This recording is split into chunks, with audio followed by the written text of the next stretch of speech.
नमस्कार दोस्तों, जय हिंद। आज मैं आप सभी से एक बहुत ही गंभीर और जरूरी बात करने आया हूं। यह बात सिर्फ बाजार या पैसों की नहीं है। यह बात है आपके और हमारे बच्चों के भविष्य की। यह बात है हमारे देश के सम्मान की। क्या आप पिछले कुछ दिनों में बाजार गए हैं? क्या आपने अपने बेटे या बेटी के लिए नया लैपटॉप या मोबाइल खरीदने की कोशिश की है? अगर गए होंगे तो यकीनन आपके होश उड़ गए होंगे। जो लैपटॉप कल तक 30-35 हजार रुपये में मिल जाता था, आज दुकानदार उसके लिए 50,000 मांग रहा है। और अगर आप कारण पूछें तो दुकानदार बस हाथ जोड़ लेता है और कहता है, बाऊजी, पीछे से माल ही नहीं आ रहा, हम क्या करें? शायद आप सोच रहे होंगे कि यह सिर्फ महंगाई है। आप सोच रहे होंगे कि दाल चावल की तरह इलेक्ट्रॉनिक्स के दाम भी बढ़ गए हैं। लेकिन मेरे भाइयों और बहनों, बात इतनी सीधी नहीं है। यह साधारण महंगाई नहीं है। यह एक बहुत बड़ी शतरंज की बाजी है जो 7 समंदर पार खेली जा रही है। और इस खेल में मोहरा कौन बन रहा है? हम भारत के आम नागरिक। आज मैं आपको एक ऐसी सच्चाई बताने जा रहा हूं जिसे सुनकर शायद आपको विश्वास न हो, लेकिन यह जानना हर भारतीय के लिए जरूरी है। हमारे मोबाइल और कंप्यूटर महंगे क्यों हो रहे हैं? क्यों एक विदेशी कंपनी अपनी मनमानी करके पूरी दुनिया को नचा रही है? और सबसे जरूरी बात, इस मुसीबत के समय में हमारा भारत, हमारा हिंदुस्तान कैसे एक नई शक्ति बनकर उभरने वाला है। कहानी शुरू होती है हमारे घरों से। मान लीजिए आपके घर में एक बेटा है जो इंजीनियरिंग की पढ़ाई कर रहा है। उसे पढ़ाई के लिए एक कंप्यूटर चाहिए। आप अपनी मेहनत की कमाई लेकर नेहरू प्लेस या लेमिंगटन रोड जैसे बाजार में जाते हैं। आपकी जेब में 40,000 रुपए हैं। आप सोचते हैं कि एक अच्छा कंप्यूटर आ जाएगा, लेकिन वहां जाकर आपको पता चलता है कि वह 40,000 का कंप्यूटर अब 60,000 का हो चुका है। आप मायूस होकर घर लौट आते हैं। आपको लगता है कि शायद आपकी कमाई कम पड़ गई, लेकिन नहीं, आप गलत नहीं हैं। आपकी मेहनत कम नहीं है। यह खेल कोरिया में बैठी एक कंपनी खेल रही है जिसका नाम आप सब जानते हैं, सैमसंग। अब आप सोचेंगे कि सैमसंग तो फोन बनाती है, उसका महंगाई से क्या लेना देना। इसको समझने के लिए मैं आपको एक बहुत आसान उदाहरण देता हूं। तकनीक की मुश्किल बातें छोड़िए, हम अपनी देसी भाषा में समझते हैं। मान लीजिए आपके गांव में केवल एक ही हलवाई की दुकान है। वह हलवाई बहुत अच्छी रोटियां बनाता है। पूरा गांव उसी से रोटियां खरीदता है क्योंकि वह सस्ती और अच्छी होती हैं। ये रोटियां हैं वो मेमोरी चिप जो हमारे सस्ते लैपटॉप और मोबाइल में लगती हैं। सालों से यह हलवाई रोटियां बना रहा था और हम सब खुश थे। लेकिन अचानक उस हलवाई के पास शहर से एक बहुत अमीर सेठ आता है। उस सेठ का नाम है AI, यानी आर्टिफिशियल इंटेलिजेंस। वह सेठ हलवाई से कहता है, अरे भाई, तुम ये 2-2 रुपये की रोटियां क्यों बनाते हो? मेरे लिए शाही मिठाई बनाओ, मलाई वाली, काजू बादाम वाली। मैं तुम्हें एक मिठाई के बदले 10 गुना दाम दूंगा। अब आप ही बताइए, एक व्यापारी क्या करेगा? क्या वह आप लोगों के लिए सस्ती रोटी बनाएगा या उस अमीर सेठ के लिए महंगी मिठाई? जाहिर है वह मुनाफे की तरफ भागेगा। सैमसंग ने बिल्कुल यही किया है। उसने देखा कि दुनिया बदल रही है। आजकल हर जगह AI की चर्चा है और इस AI को चलाने के लिए साधारण चिप नहीं, बहुत ताकतवर और महंगी चिप चाहिए होती है।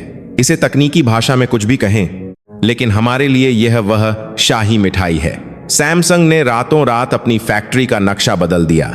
जहां पहले हमारे लिए सस्ती चिप बनती थीं, वहां अब उसने अपनी मशीनों को तोड़कर नई मशीनें लगा दी हैं जो सिर्फ वह महंगी चिप बनाती हैं। नतीजा क्या हुआ? बाजार में रोटियों की यानी सस्ती चिप की भारी कमी हो गई। एक पुरानी कहावत है, एक अनार 100 बीमार। जब खरीदार 100 हो और माल सिर्फ एक, तो बोली लगती है, जो ज्यादा पैसा देगा माल उसका। इसी वजह से आज जब आप बाजार में मोबाइल या कंप्यूटर खरीदने जाते हैं तो आपको 2 गुने दाम चुकाने पड़ रहे हैं। सैमसंग ने जानबूझकर यह कमी पैदा की है। उसने कसम खा ली है कि वह आम आदमी को सस्ता माल नहीं बेचेगा। वह अपनी पूरी ताकत उस अमीर AI के लिए लगा रहा है। आप यकीन नहीं करेंगे, लेकिन सैमसंग का मुनाफा जो कल तक गिर रहा था, आज आसमान छू रहा है।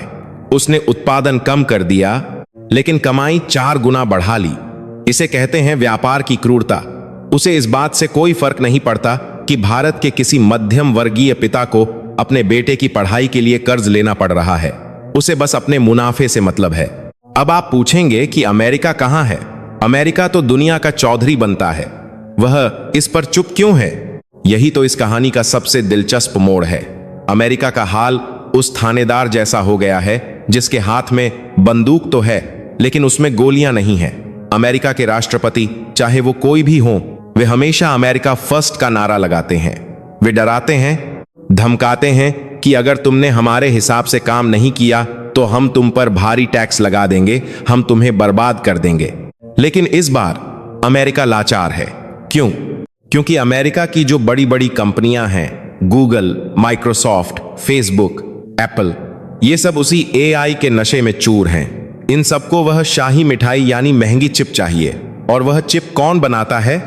सैमसंग। अगर अमेरिका का राष्ट्रपति सैमसंग पर सख्ती करता है या उस पर रोक लगाता है तो सैमसंग चिप देना बंद कर देगा। और अगर चिप नहीं मिली तो अमेरिका की ये सारी बड़ी कंपनियां ठप हो जाएंगी। उनका अरबों खरबों का कारोबार रुक जाएगा। यह तो वही बात हुई कि थानेदार चोर को पकड़ना चाहता है फ्रेंड, लेकिन चोर के पास ही थानेदार की बंदूक की गोलियां रखी हैं। अगर चोर को मारा तो खुद भी निहत्थे हो जाएंगे। अमेरिका के बड़े बड़े अधिकारी आजकल कोरिया के होटलों में डेरा डाले बैठे हैं। वे वहां हुक्म चलाने नहीं गए हैं, वे वहां हाथ जोड़ने गए हैं। वे गिड़गिड़ा रहे हैं कि भाई हमें थोड़ा माल दे दो, हमारी नौकरी बच जाएगी। जो अमेरिका कभी दुनिया को आंख दिखाता था, आज वह एक एशियाई कंपनी के सामने बेबस खड़ा है। यह स्थिति हमें क्या सिखाती है? यह हमें बताती है कि आज के जमाने में जिसके पास तकनीक है, जिसके पास निर्माण की शक्ति है, वही असली राजा है। सिर्फ पैसों से या धौंस से काम नहीं चलता। कोरिया जैसा छोटा सा देश आज अमेरिका और चीन जैसे दिग्गजों को अपनी उंगलियों पर नचा रहा है क्योंकि उसने खुद को इस लायक बनाया है। लेकिन दोस्तों, यहां एक बहुत बड़ा सवाल उठता है और यह सवाल हर सच्चे भारतीय के दिल में चुभना चाहिए। हम भारतवासी क्या कर रहे हैं? हम दुनिया की सबसे बड़ी आबादी हैं, हम सबसे बड़ा बाजार हैं। जब भी इन विदेशी कंपनियों को अपना माल बेचना होता है तो ये भारत की तरफ दौड़ते हैं। भारत आओ, भारत में बेचो, भारतीयों से कमाओ। हम इनके लिए सिर्फ एक ग्राहक बनकर रह गए हैं। हम इनकी महंगी हुई चीजों को खरीदने के लिए मजबूर हैं। हमारी मेहनत की कमाई विदेश जा रही है। क्या हमें यह स्वीकार है? क्या हम हमेशा दूसरों पर निर्भर रहेंगे? जरा सोचिए, हमारे देश के युवा जो दुनिया भर में अपना लोहा मनवा रहे हैं। गूगल का सीईओ कौन है? सुंदर पिचाई, एक भारतीय। माइक्रोसॉफ्ट को कौन चला रहा है? सत्य नडेला, एक भारतीय। दुनिया की बड़ी से बड़ी टेक्नोलॉजी कंपनियों के दफ्तरों में घुस जाइए। वहां काम करने वाले, वहां के दिमाग, वहां के इंजीनियर आपको भारतीय मिलेंगे। सिलिकॉन वैली से लेकर नासा तक हर जगह भारतीय दिमाग का डंका बजता है। हमारे पास दुनिया के सबसे बेहतरीन दिमाग हैं। हमारे पास मेहनती युवा हैं। हमारे पास संसाधन हैं। तो फिर ऐसा क्यों है कि एक छोटी सी चिप के लिए हमें दूसरे देशों के सामने हाथ फैलाना पड़ता है? क्यों हमारे घर का बजट बिगड़ने का फैसला कोरिया या ताइवान में बैठी कोई कंपनी करती है? यह जो महंगाई आज हम देख रहे हैं, यह सिर्फ एक आर्थिक समस्या नहीं है, यह एक चेतावनी है। यह एक खतरे की घंटी है जो हमें जगाने के लिए बज रही है। अगर आज हमने अपनी सुई से लेकर तलवार तक और अपनी चिप से लेकर जहाज तक खुद नहीं बनाया, तो आने वाले समय में ये विदेशी शक्तियां हमें ऐसे ही निचोड़ती रहेंगी। लेकिन घबराइए मत, कहानी अभी खत्म नहीं हुई है। अंधेरा चाहे कितना भी गहरा हो, सवेरा जरूर होता है और भारत के लिए वह सवेरा होने वाला है। आपको यह जानकर गर्व होगा कि भारत सरकार और हमारे देश के उद्योगपति अब चुप नहीं बैठे हैं। जिस तरह हमने कोरोना की वैक्सीन बनाकर पूरी दुनिया को दिखाया कि भारत क्या कर सकता है, उसी तरह अब हम इस चिप की दुनिया में भी क्रांति लाने की तैयारी कर रहे हैं। अगले भाग में मैं आपको बताऊंगा कि कैसे भारत ने इस चुनौती को स्वीकार किया है। मैं आपको बताऊंगा कि गुजरात की धरती से लेकर असम के चाय बागानों तक कैसे एक नई क्रांति की नींव रखी जा रही है। कैसे टाटा जैसे हमारे अपने समूह ने वह बीड़ा उठाया है जिससे आने वाले कुछ सालों में सैमसंग जैसी कंपनियों को भारत के सामने झुकना पड़ेगा। यह सिर्फ एक योजना नहीं है, यह आत्मनिर्भर भारत की हुंकार है। यह वह कहानी है जो आपको बताएगी कि कैसे 2026 और उसके बाद का समय भारत का होने वाला है। भाइयों और बहनों, जैसा कि मैंने आपसे कहा, जब मुसीबत आती है तो वह अपने साथ अवसर भी लेकर आती है। सैमसंग की मनमानी और दुनिया भर में मची अफरा तफरी ने भारत की सोई हुई शेरनी को जगा दिया है। हमें यह समझना होगा कि आज तक हम गलती कहां कर रहे थे। जरा सोचिए, हमारे देश में रेत की कोई कमी है? नहीं। और यह जो चिप या सेमीकंडक्टर बनता है, यह बनता किससे है? यह सिलिकॉन से बनता है, जो एक तरह की रेत ही है। हमारे पास कच्चा माल है, हमारे पास दुनिया के सबसे बेहतरीन इंजीनियर हैं जो अमेरिका जाकर बड़ी बड़ी कंपनियों को चलाते हैं। हमारे पास बिजली है, पानी है, जमीन है।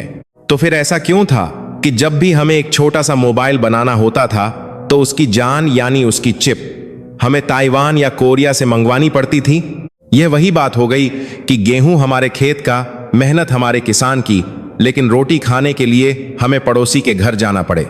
यह गुलामी नहीं तो और क्या है? आज की दुनिया में अगर आप अपनी तकनीक खुद नहीं बना सकते तो आप तकनीकी गुलाम हैं। लेकिन अब हवा का रुख बदल चुका है। भारत सरकार ने एक बहुत बड़ा संकल्प लिया है, इंडिया सेमीकंडक्टर मिशन। यह सिर्फ एक सरकारी योजना का नाम नहीं है, यह भारत के भविष्य की नींव है। सरकार ने खजाना खोल दिया है, 76,000 करोड़ रुपए। जी हां, 76 करोड़ रुपए सिर्फ इसलिए रखे गए हैं ताकि भारत में चिप बनाने के कारखाने लग सकें। और इस महायज्ञ में सबसे पहली आहुति किसने दी है? उस नाम ने जिस पर हर भारतीय आंख मूंद कर भरोसा करता है, टाटा। रतन टाटा जी का सपना हमेशा से यही था कि भारत किसी के आगे झुके नहीं। आज टाटा समूह ने बीड़ा उठाया है। गुजरात के धोलेरा में और असम के मोरीगांव में टाटा बहुत बड़े कारखाने लगा रहा है। ये साधारण फैक्ट्रियां नहीं हैं, ये आधुनिक भारत के मंदिर हैं। आप पूछेंगे कि इससे आपको क्या फायदा होगा? जब गुजरात के धोलेरा में टाटा की फैक्ट्री बनकर तैयार होगी और जब असम में चिप की टेस्टिंग शुरू होगी, तो इसका मतलब जानते हैं क्या है? इसका मतलब है कि अगली बार जब दुनिया में कोई बीमारी आएगी या कोई युद्ध होगा या सैमसंग जैसी कोई कंपनी नखरे दिखाएगी, तो भारत को डरने की जरूरत नहीं होगी। हम अपनी चिप खुद बनाएंगे, मेड इन इंडिया चिप। अभी हाल ही में अमेरिका की एक बहुत बड़ी कंपनी है माइक्रोन, वह भी गुजरात के साणंद में अपना प्लांट लगा रही है। यह वही अमेरिका है जो पहले अपनी तकनीक किसी को नहीं देता था। आज वह खुद भारत आ रहा है। क्यों? क्योंकि दुनिया को अब चीन पर भरोसा नहीं रहा। चीन एक ऐसा पड़ोसी है जिसने पूरी दुनिया को धोखा दिया है। कोरोना के समय दुनिया ने देख लिया कि चीन पर निर्भर रहना कितना खतरनाक हो सकता है। दुनिया की बड़ी बड़ी कंपनियां अब चीन से भाग रही हैं। यहां पर भाग ले से पूरी दुनिया को अब 1000 पर भाग ले दुनिया पर भाग ले सकते हैं। उन्हें एक नया ठिकाना चाहिए, एक ऐसा देश जो लोकतांत्रिक हो, जहां कानून का राज हो और जहां के लोग भरोसेमंद हों। और पूरी दुनिया के नक्शे पर उन्हें सिर्फ एक ही देश दिखाई देता है, हमारा भारत। यह एक बहुत बड़ा बदलाव है। इसे समझने के लिए मैं आपको खेती का एक उदाहरण देता हूं। चिप बनाना कोई मैगी नूडल्स बनाने जैसा काम नहीं है कि 2 मिनट में बन गया। यह बरगद का पेड़ लगाने जैसा है। जब आप बरगद का बीज बोते हैं तो पहले कुछ साल जमीन के ऊपर कुछ दिखाई नहीं देता, ऐसा लगता है कि कुछ हो ही नहीं रहा। लेकिन जमीन के नीचे जड़ें मजबूत हो रही होती हैं और जब वह पेड़ निकलता है तो वह 100 साल तक खड़ा रहता है, आंधी आए या तूफान। आज भारत वही बीज बो रहा है। हो सकता है कि कल सुबह ही आपको मोबाइल सस्ता न मिले, हो सकता है कि 2024 या 2025 में भी हमें संघर्ष करना पड़े, लेकिन 2026 और 2027 आते आते जब ये फैक्ट्रियां अपना धुआं छोड़ना शुरू करेंगी, जब यहां की मशीनों की गड़गड़ाहट शुरू होगी, तब पूरी दुनिया का बाजार हिल जाएगा। आज जो सैमसंग एक 100 रुपये की चीज 500 में बेच रहा है, कल उसे भारत के सामने दाम घटाने पड़ेंगे, क्योंकि तब हमारे पास विकल्प होगा। लेकिन दोस्तों, यह रास्ता आसान नहीं है। हमारे विरोधी भी चुप नहीं बैठेंगे। आपको क्या लगता है, चीन चाहेगा कि भारत चिप बनाए? क्या कोरिया चाहेगा कि उसका ग्राहक उसके हाथ से निकल जाए? बिल्कुल नहीं। वे हर मुमकिन कोशिश करेंगे हमें रोकने की। वे कहेंगे कि भारत में तो बिजली चली जाती है, भारत में पानी की कमी है, भारत में काम बहुत धीमा होता है। वे तरह तरह की अफवाहें फैलाएंगे, लेकिन वे यह भूल जाते हैं कि यह वही भारत है जिसने मंगल ग्रह पर सबसे सस्ते में अपना यान भेजा था। यह वही भारत है जिसने चंद्रयान को चांद के उस हिस्से पर उतारा जहां कोई नहीं पहुंच सका। जब भारतीय ठान लेता है तो वह पत्थर से भी पानी निकाल लेता है। हमारे वैज्ञानिकों और इंजीनियरों की फौज तैयार हो रही है। आपको जानकर खुशी होगी कि देश के कई बड़े कॉलेजों में अब चिप डिजाइन की पढ़ाई शुरू हो गई है। हम सिर्फ मजदूर नहीं पैदा कर रहे, हम मालिक पैदा कर रहे हैं। हम वह दिमाग तैयार कर रहे हैं जो आने वाले कल की तकनीक लिखेगा। अब जरा सोचिए, इसका असर आपके घर पर क्या होगा। जब चिप भारत में बनेगी तो लैपटॉप सस्ता होगा। जब लैपटॉप सस्ता होगा तो गांव के गरीब बच्चे के हाथ में कंप्यूटर आएगा। जब बच्चे के हाथ में कंप्यूटर आएगा तो वह सीखेगा, वह आगे बढ़ेगा, वह दुनिया के किसी भी कोने में बैठकर काम कर सकेगा। यह चिप सिर्फ एक सिलिकॉन का टुकड़ा नहीं है, यह गरीबों की गरीबी मिटाने का एक औजार है। आज हम जो महंगाई की मार झेल रहे हैं, इसे आप एक कड़वी दवा समझ लीजिए। बीमारी बड़ी है, इसीलिए दवा भी कड़वी है। सैमसंग और दूसरी विदेशी कंपनियों ने जो जाल बिछाया है, उसे काटने में थोड़ा वक्त लगेगा। लेकिन तस्वीर का दूसरा पहलू भी देखिए। आज अमेरिका और चीन आपस में लड़ रहे हैं। इसे टेक्नोलॉजी वॉर या तकनीकी युद्ध कहा जा रहा है। अमेरिका ने चीन को उन्नत चिप देना बंद कर दिया है। चीन बौखलाया हुआ है। इस लड़ाई में दोनों को भारत की जरूरत है। अमेरिका को भारत का बाजार और भारत का दिमाग चाहिए, और रूस जैसे देशों को भारत का साथ चाहिए। हम एक ऐसी स्थिति में हैं जहां हम किंग मेकर बन सकते हैं। प्रधानमंत्री जी का जो सपना है आत्मनिर्भर भारत का, वह कोई नारा नहीं है, वह एक मजबूरी भी है और एक अवसर भी। अगर हम आज नहीं जागे तो हम हमेशा के लिए पीछे रह जाएंगे। टाटा इलेक्ट्रॉनिक्स के चेयरमैन ने एक बहुत बड़ी बात कही थी। उन्होंने कहा था, हम यह सिर्फ व्यापार के लिए नहीं कर रहे, हम यह देश के लिए कर रहे हैं। जब देश का उद्योगपति देश के बारे में सोचता है तो समझ लीजिए कि जीत पक्की है। असम के मोरीगांव में जो फैक्ट्री लग रही है, उससे वहां के हजारों नौजवानों को रोजगार मिलेगा। जो नौजवान पहले काम की तलाश में अपना घर छोड़कर बड़े शहरों में धक्के खाते थे, अब तकनीक उनके दरवाजे पर आ रही है। क्या यह गर्व की बात नहीं है? तो दोस्तों, अब वापस उस सवाल पर आते हैं जिससे हमने शुरुआत की थी। मोबाइल और लैपटॉप महंगे क्यों हैं? जवाब है, क्योंकि अभी तक चाबी किसी और के हाथ में थी। सैमसंग ने तिजोरी बंद कर दी तो हम बाहर खड़े रह गए। लेकिन अब भारत अपनी चाबी खुद बना रहा है। हम अपना ताला भी खुद बनाएंगे और अपनी तिजोरी भी। अगले और आखिरी भाग में मैं आपको बताऊंगा कि यह सब कब तक हकीकत बनेगा, 2026 में दुनिया कैसी दिखेगी, और एक आम भारतीय होने के नाते आपको अपने पैसों का क्या करना चाहिए। क्या अभी लैपटॉप खरीदना चाहिए या रुकना चाहिए?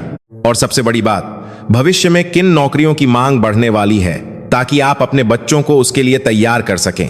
यह जानकारी आपके बैंक बैलेंस को भी बचाएगी और आपके बच्चों का भविष्य भी संवारेगी। दोस्तों, हमने अब तक बात की कि कैसे दुनिया बदल रही है और कैसे भारत एक नई शक्ति बनकर उभर रहा है। सरकार अपना काम कर रही है, टाटा जैसी कंपनियां अपना काम कर रही हैं। लेकिन अब सबसे बड़ा सवाल यह है, मैं और आप क्या करें?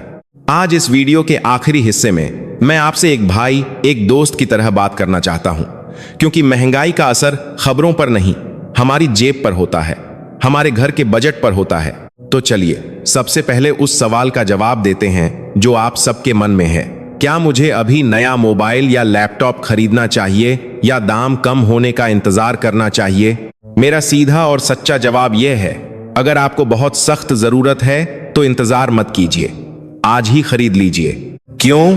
क्योंकि कड़वी सच्चाई यह है कि आने वाले 6 से 8 महीनों में दाम कम नहीं होने वाले, बल्कि हो सकता है कि दाम और बढ़ जाएं।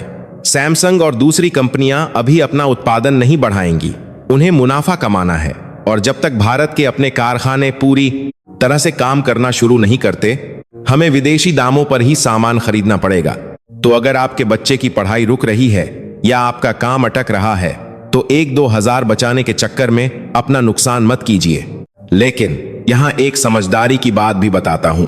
दुकानदार आपको लेटेस्ट मॉडल या AI वाला लैपटॉप बेचने की कोशिश करेगा। वह कहेगा, साहब इसमें नई तकनीक है, यह भविष्य है, मेरी सलाह मानिए। अगर आप एक साधारण उपयोगकर्ता हैं, अगर आपको सिर्फ स्कूल का काम, ऑफिस की फाइलें या वीडियो देखने हैं, तो उस नई तकनीक के जाल में मत फंसिए। पुराने मॉडल जो 1 साल पहले आए थे, वे आज भी बहुत अच्छा काम करते हैं। रिफर्बिश्ड या सेकेंड हैंड बाजार को मत ठुकराइए। आज के जमाने में पैसा बचाना भी पैसा कमाने जैसा है। अपनी मेहनत की कमाई को दिखावे में मत उड़ाइए। अब आते हैं सबसे जरूरी मुद्दे पर। यह बात आपके बच्चों के भविष्य के बारे में है। हम भारतीय माता पिता अपने बच्चों की शिक्षा के लिए अपनी जान लगा देते हैं। हम चाहते हैं कि हमारा बेटा इंजीनियर बने, हमारी बेटी डॉक्टर बने, लेकिन पिछले 20 सालों से हर कोई सिर्फ कंप्यूटर साइंस और सॉफ्टवेयर के पीछे भाग रहा है। हर किसी को कोडिंग सीखनी है, हर किसी को ऐप बनाना है। लेकिन मैं आपको आने वाले 10 साल का भविष्य बता रहा हूं। अब दुनिया को सिर्फ कोड लिखने वालों की जरूरत नहीं है। दुनिया को अब उन लोगों की जरूरत है जो उस मशीन को बना सकें जिस पर कोड चलता है। हार्डवेयर और चिप डिजाइन की दुनिया में नौकरियों की बाढ़ आने वाली है। जब टाटा, माइक्रोन और दूसरी कंपनियां भारत में अपने प्लांट खोल रही हैं, तो उन्हें काम करने वाले लोग चाहिए। उन्हें ऐसे इंजीनियर चाहिए जो इलेक्ट्रॉनिक्स को समझते हों। उन्हें ऐसे तकनीशियन चाहिए जो मशीनों को सुधार सकें। अगर आपका बच्चा अभी स्कूल या कॉलेज में है तो उसे समझाइए, उसे बताइए कि सिर्फ सॉफ्टवेयर के पीछे न भागे। उसे इलेक्ट्रॉनिक्स, VLSI, VLSI और सेमीकंडक्टर की पढ़ाई करने के लिए प्रेरित कीजिए। आने वाले समय में ये नौकरियां सोने की खान साबित होंगी। जो आज इस रास्ते पर चलेगा, 2027 में जब ये फैक्ट्रियां चालू होंगी तो वह सबसे आगे खड़ा होगा। यह सिर्फ नौकरी की बात नहीं है, यह देश सेवा की बात है। जब हमारे बच्चे अपने देश में बनी चिप डिजाइन करेंगे तो हमें विदेशियों पर निर्भर नहीं रहना पड़ेगा। दोस्तों, अब जरा अपनी आंखों को बंद कीजिए और 2026 या 2027 के भारत की कल्पना कीजिए। यह वह समय होगा जब आप बाजार जाएंगे और मोबाइल के डिब्बे पर मेड इन चाइना या मेड इन वियतनाम नहीं, बल्कि मेड इन इंडिया लिखा होगा। और सिर्फ लिखा नहीं होगा, बल्कि उसके अंदर की जान, उसकी चिप भी भारत की मिट्टी से बनी होगी। सोचिए उस दिन को जब अमेरिका और यूरोप के बड़े बड़े जहाज भारत के बंदरगाहों पर कतार लगाकर खड़े होंगे। वे हमारे यहां से अनाज नहीं, मसाले नहीं, बल्कि दुनिया की सबसे कीमती चीज माइक्रोचिप खरीदने आएंगे। इतिहास गवाह है कि भारत हमेशा से विश्व गुरु रहा है। एक जमाना था जब पूरी दुनिया में भारत का कपड़ा जाता था। फिर एक जमाना आया जब हम गुलाम बन गए और हमारी कारीगरी को कुचल दिया गया।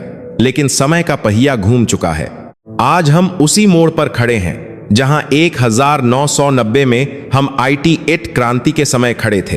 तब किसी ने नहीं सोचा था कि भारत दुनिया का बैक ऑफिस बन जाएगा। आज कोई नहीं सोच रहा कि भारत दुनिया की फैक्ट्री बन सकता है। लेकिन हम बनेंगे, हम जरूर बनेंगे। सैमसंग, एप्पल, चीन, अमेरिका, ये सब अपनी चालें चलेंगे। ये बाजार में उतार चढ़ाव लाएंगे। लेकिन हमें घबराना नहीं है। हमें अपने देश पर, अपनी सरकार की नीतियों पर और अपने उद्यमियों पर भरोसा रखना है। यह जो महंगाई का दौर है, यह एक परीक्षा है।